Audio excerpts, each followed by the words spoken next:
Good afternoon students. आज हम लोग एक नया चैप्टर स्टार्ट कर रहे हैं जिसका नाम है continuity and differentiability, unit number 5।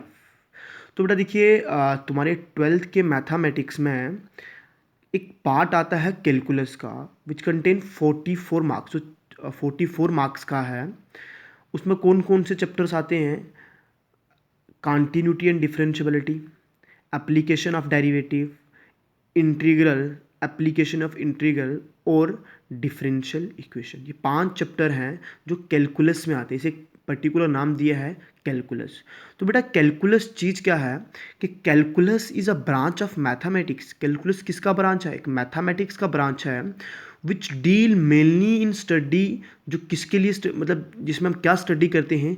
Change in the function, के फंक्शन में कितना चेंज आ रहा है with respect to domain change, with respect to domain change.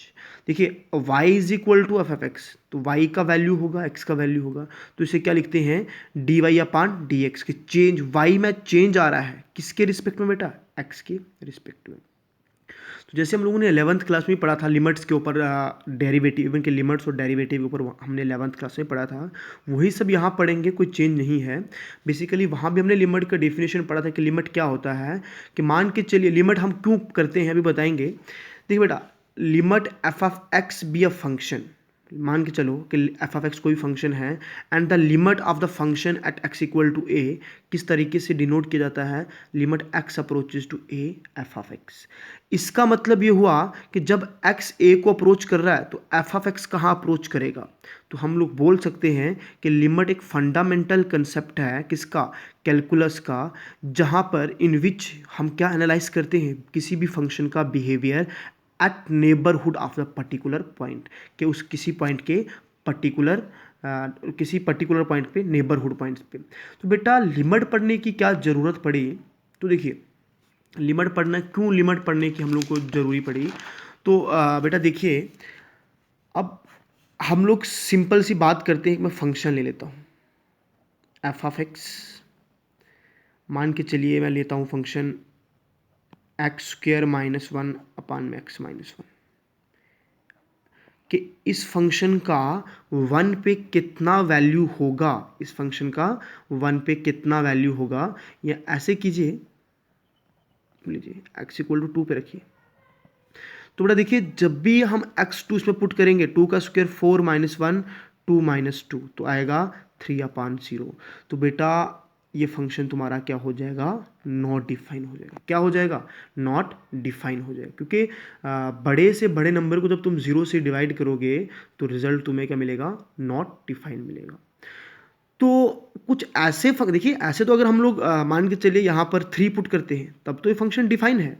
तो बेटा कुछ ऐसे फंक्शंस मिले हम लोगों को जिस वो फंक्शन जो है वो पर्टिकुलर पॉइंट पे डिफाइन नहीं हो सकते थे। जैसे मान के चलिए इसी फंक्शन की बात कीजिए, 2 पर ये फंक्शन डिफाइन नहीं हो रहा है, तुम 1.9 पुट करके देखिए तब भी ये फंक्शन डिफाइन है, तुम 2.001 पुट करके देखिए तब भी ये फंक्शन डिफाइन है।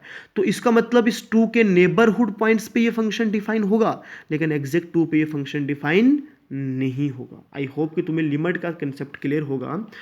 तो वही चीज़ बताया मैंने कि हम लोग लिमिट्स किस नेबरहुड पॉइंट्स के लिए पढ़ेंगे।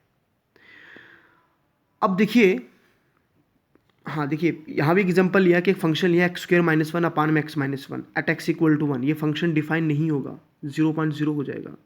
तो बेटा लिमिट्स के 2 टाइप्स होते हैं, लिमिट्स के 2 टाइप्स होते हैं, एक होता है लेफ्ट हैंड लिमिट, एक होता है राइट हैंड लिमिट। तो कहने का मतलब है कि अगर मुझे इस 2 को अप्रोच करना है, इस 2 को अप्रोच करना है तो मैं 2 तरीके से अप्रोच कर सकता हूँ, या तो इसके लेफ्ट से अप्रोच करेंगे या इसके राइट से अप्रोच करेंगे, है ना बेटा। जब लेफ्ट से अप्रोच करेंगे तो मुझे माइनस करना पड़ेगा, जब राइट से अप्रोच करेंगे तो मुझे 2 में कुछ प्लस करना पड़ेगा।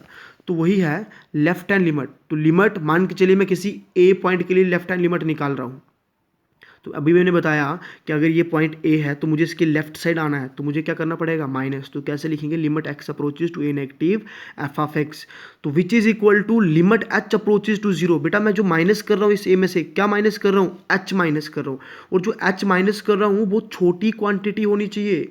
तो तब x का वैल्यू क्या हो जाएगा, क्या पहले x का वैल्यू था a, हम माइनस क्या कर रहे हैं उसमें से h कर रहे हैं। इसी तरीके से जब राइट हैंड लिमिट करेंगे तो बेटा मुझे इस a को पॉजिटिव से मतलब इधर जाना है तो प्लस करना पड़ेगा f ऑफ x, वही limit h approaches to 0, f of x का वैल्यू क्या है a, हम प्लस क्या कर रहे हैं इसमें h प्लस कर रहे हैं। तो आई होप तुम लोगों को लिमिट का कंसेप्ट क्लियर होगा। अब